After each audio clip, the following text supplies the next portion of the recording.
যে খাওনের ভিতরে, যে দাওয়াতের ভিতরে গরিব মানুষ, অসহায় মানুষের দাওয়াত নাই, ওই খাওন কোনো মানুষের খাওন না, ওই খাওন হলো কুত্তার খাওন। বুখারীতে স্পষ্ট হাদিস হয়েছে, আল্লাহ রাসূল সাল্লাল্লাহু আলাইহি ওয়াসাল্লাম বলেছেন, তুমি যদি বাড়িতে যদি অনুষ্ঠান করো, সে জায়গায় যদি মিসকিন, অনাথ, অসহায়, গরিব মানুষের যদি দাওয়াত না থাকে, সেই খাওন কোনো মানুষের খাওয়া না, ওই খাওয়া কুকুরের খাওয়া। আপনি যেই অনুষ্ঠান করেন না কেন, আপনার প্রতিবেশীকে দাওয়াত দিতে হবে।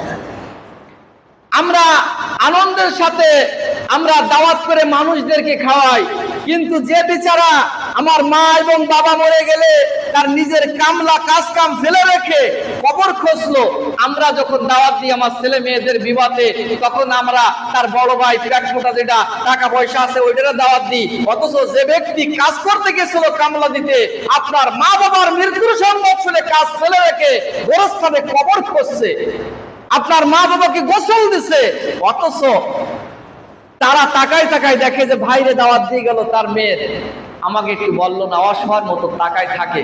আপনি কি মনে করেন যে আপনি কোনো মানুষের কাজ করছেন? কোন ধনী ব্যক্তি আপনার বাবার কবর খুঁজে না,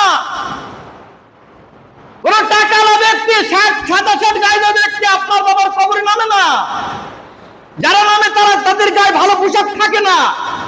আপনারা দাওয়াত দিয়ে খান, পেট মোটা মাথায় তেল আলাটাকে দাওয়াত দিয়ে খান, ভালো ভালো দেখেন, তেল মাথায় তেল দেন, কিন্তু আপনি একবার বিবেচনা করলেন না যে আমার মা মারা গেছিল, কে কবর খুঁজছে, আমার মা মারা গেছে, কে বাস কাটছে, আমার বাপ মারা গেছে, কে আমার এই কাজগুলো সম্পন্ন করছে। আপনি সেদিকে একবার বিবেচনা খাটাইছেন? আপনি মেয়ের বিয়েতে তাদের খোঁজ দেন না, ছেলের বিয়েতে বাড়ি অনুষ্ঠান করলে আপনি তাদেরকে দাওয়াত দেন না। আপনি কিসের জমিদারি দেখাচ্ছেন? কোন অহংকারে আপনি চলছেন? আমরা মানুষ মরে গেলে খাওয়ান তো এই জন্য নাজায়েজ হয়ে গেছে, যে কারণে আপনার খাওয়ান যাদের, আমরা তাদেরকে খাচ্ছি না, দাওয়াত দিই মেম্বার, চেয়ারম্যান, জমিদার, যারা তেলালাগুলা, এদেরকে দাওয়াত দিই, তাদের খাওয়া হারাম। মৃত্যু বাড়ি তাদের খাচ্ছি, আর যাদের খাওয়া হালাল তারা গাছের পরে ঠ্যাং বাঁধাই দিয়া চিনতে করে হাড্ডি গুটি থাকবে না, আমরা কি ভাগে পাবা নাকি? শেষ পর্যন্ত কি একটু পাবো? তারা এই চিন্তায় থাকে। খাওন যাদের তারা পায় না, যাদের খাওন না তারা খেয়ে যায়, যাদের খাওয়া তারা পায় না। এই কারণে এই জন্য মৃত্যু মানুষ উপলক্ষে খাওয়ানোর বৈধতা আর দেওয়া হয় না। এই জন্য আমার ভাইরা, আপনি সব সময় মনে রাখবেন আপনি কি করছেন। আজকে আমরা এই ইফতারির সময়, আমরা রোজার দিনে অনেকের বাড়িতে দাওয়াত দিয়ে আমরা মানুষ খাওয়াচ্ছি, আপনি কি খেয়াল করছেন যে গরিব, অনাথ, অসহায় যারা, তাদের দাওয়াত দিচ্ছেন কিনা? যারা অসহায় মানুষ, গোশ কিনে খেতে পারে না, তাদেরকে আপনি দাওয়াত দিচ্ছেন কিনা? খাওয়া যাদের জন্য তাদেরকে দিচ্ছেন কিনা? এদিকে আমরা সবাই খেয়াল রাখবো ইনশাআল্লাহ। বাকি জীবনে অনুষ্ঠান করলে অসহায়, অনাথ, নিসাব দিতে পারবে না বলে আপনি দাওয়াত দিবেন না, আপনার এটা কোনো মানুষের খাবার না। যে নিসাব দিতে পারবে না এই রকমের মানুষ 2-4-5 জন দাওয়াত দিয়ে খাওয়েন, এটা আল্লাহর হুকুম, রসুলের আদেশ। এই খাওয়ানোর ভিতরে যদি এরা না থাকে, ফকির, মিসকিন, অনাথ মানুষ যদি না থাকে, ওটা কোনো মানুষের খাবার না, ওটা কুকুরের খাবার। কথাগুলো মাথায় রাখবেন আমার ভাইরা।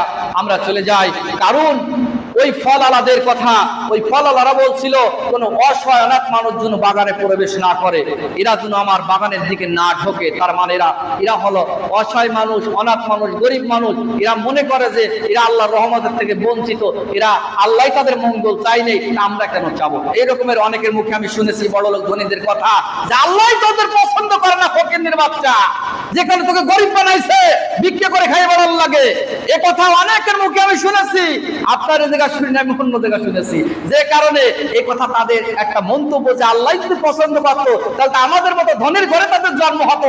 আল্লাহ পছন্দ করে না তাকে, এরা ফকিরের বাচ্চা, ওরা আমাদের কামলা খাটার জন্য, বাড়ির কাজ করার জন্য আল্লাহদেরকে সৃষ্টি করছে, এরা আমাদের জন্য না। যেহেতু এরা যেন বাগানে না ঢোকে, এরা রাত্রে বেলা যখন ঘুমালো, সকালবেলা যখন চলে গেল, সকালবেলা বাগানে যে দেখে বাগান কই, এরা যে দেখে বাগান কই, কেউ কেউ বলল আমরা ভুল পথে এসেছি,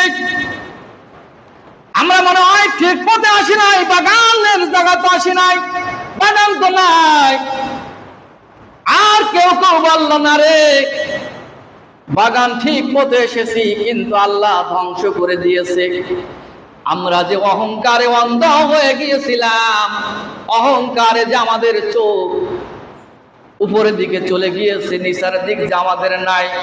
আমরা অহংকার করেছি, বাগানে গরিব অসহায় মানুষদেরকে বারণ করেছি, আল্লাহর গজব দিয়ে ধ্বংস করে দিয়েছে, সব পোড়ায় ছাই করে দিয়েছে। আমরা ভুল করেছি, যেহেতু আমরা তওবা করে নিলাম, আজকের পর থেকে আল্লাহ বাকি জীবনে কোনোদিন আর এই ধরনের অহংকার করব না। আল্লাহ তুমি চাইলে এর চাইতে উত্তম বাগান আমাদেরকে দান করতে পারো। এই কারণে